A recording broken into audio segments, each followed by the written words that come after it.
Всем привет, с вами Амри, и сегодня я хочу рассказать вам о животноводстве в игре Medieval Dynasty. В этом гайде мы рассмотрим, где взять тех или иных животных и что для этого понадобится, виды животных и какая от них польза, что необходимо для содержания животинки, а также расскажу, каких животных я бы хотел увидеть в будущем. Но для начала, если вам понравится видео и хотите новых роликов от меня, то подписывайтесь. Для меня это будет стимулом к дальнейшему развитию канала. И начнем мы с того, что рассмотрим, где взять животинку. Чтобы найти место, где продается определенный вид животных, нужно подойти к любому гражданину и спросить об этом. Также можно узнать, где находятся все остальные продавцы. А сейчас разберем каждый вид животинки, что для нее потребуется, что производят, где купить и сколько стоит. Заранее скажу, что у меня прокачан навык бартера на максимум и стоимость животинки, которую я озвучу, на 30% ниже изначальной. Курицы и петухи.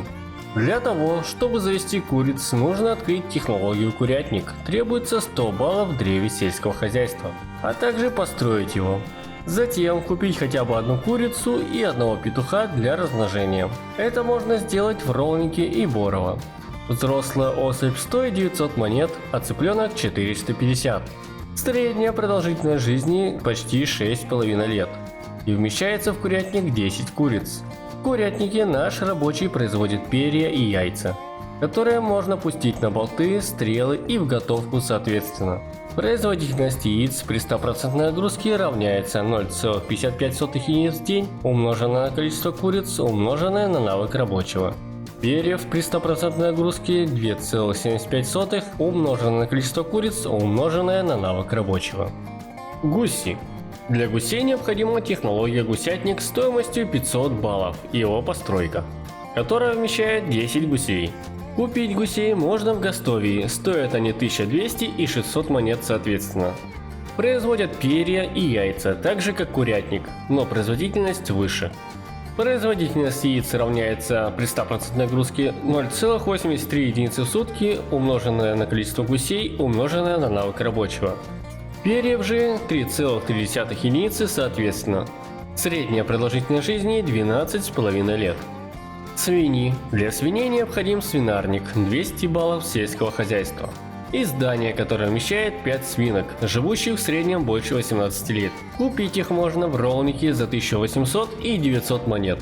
Одна свинья производит навоза 8,8 единиц, умноженное на количество свинок, умноженное на навык рабочего. Навоз необходим для возделывания полей, и свиньи являются обязательной частью для тех, кто хочет заниматься земледелием. Ослы и лошади. Для ослов и лошадей необходима конюшня, 2000 баллов сельского хозяйства, которая вмещает 4 животинки. Ослов можно купить в Тутке за 3000 и 2100 монет. Живут они 31 год.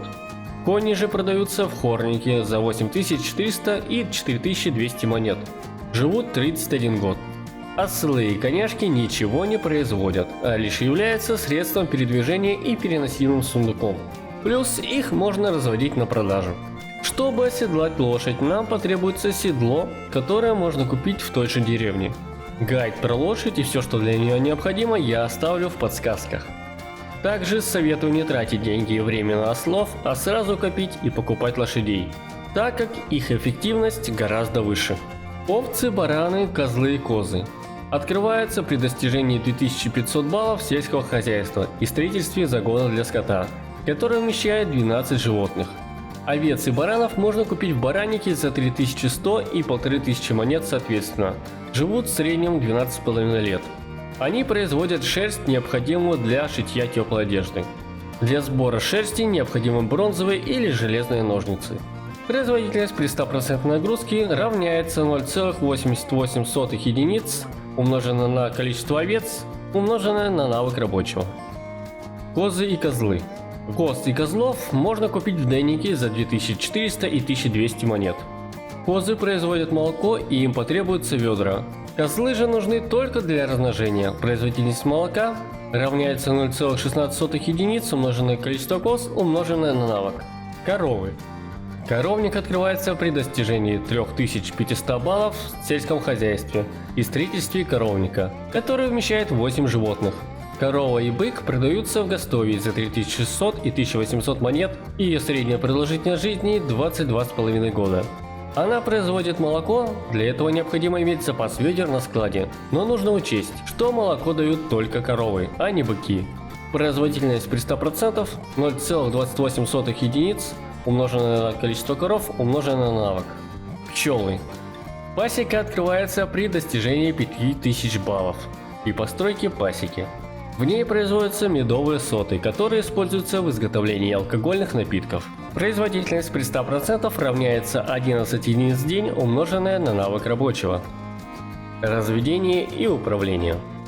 Для разведения и нормальной жизнедеятельности наших подопечных нам понадобится самец с самкой и корм, а также скотник, который будет кормить нашу животинку и собирать производимые с них ресурсы. Чем выше навык рабочего, тем больше ресурсов мы получим. Корм производится в амбаре из зерен, овса и ржи, плюс соломы. Каких животных я бы хотел увидеть в будущем? В будущих обновлениях мне бы хотелось увидеть возможность приручать кошек и собак, чтобы они своим видом насыщали жизнью нашу деревню. Или можно было бы брать собак с собой на охоту, а кошки ловили мышей, пусть и весьма условно через события. Еще бы хотелось разводить домашних кроликов, а не только охотиться на них. Да и почти всех других диких животных было бы неплохо попробовать приручить. Для начала поймать, а потом медленно, но верно приручать. Впоследствии уже разводить. А какой животинки хотелось бы вам? Будем надеяться, что разработчики будут и дальше радовать нас интересными обновлениями, связанными с разнообразием животинки. Если вам понравилось видео и хотите поддержать канал, то ставьте лайк, подписывайтесь и оставляйте комментарии. А какие еще видео вы бы хотели видеть на моем канале? Ну а с вами был Амри, всем спасибо за просмотр, до скорых встреч!